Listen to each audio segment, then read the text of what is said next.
and that's what people would be reacting to.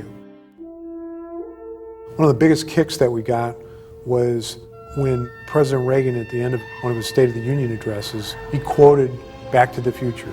He said, "We're taking America back to the future, and as they said in that movie, where we're going, we won't need roads." At that moment, Back to the Future entered a level into the American culture, into the world culture probably, that it'll be there forever. The phrase Back to the Future is something now that shows up in magazines all the time.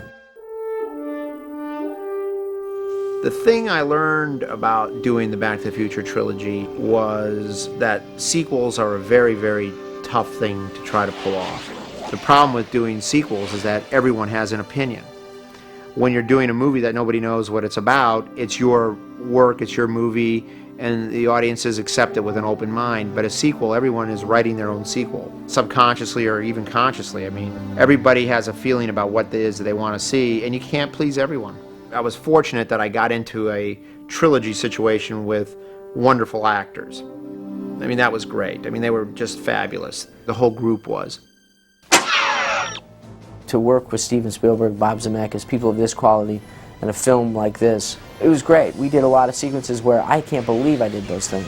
I can't believe I wiped out on skateboards and was dragged behind cars and was dragged behind horses, and I got hung. Hoverboard stuff had harnesses and stuff on me and swinging me through the air. Now I would look at it and say, I'm not doing that.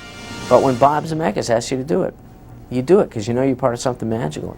People have started referring to Back to the Future and all three of the movies as classics. I think we're still too young and the movies are still too recent for anybody to say that they're classics. But watching them again recently, I was very impressed at how well they hold up, particularly in comparison to other movies from around the same time. There's something just very special about this story that everybody can identify with. And that story is a good story. The idea that trying to imagine what your parents were like when they were kids, that just touches everybody, and it's not restricted to one time or another.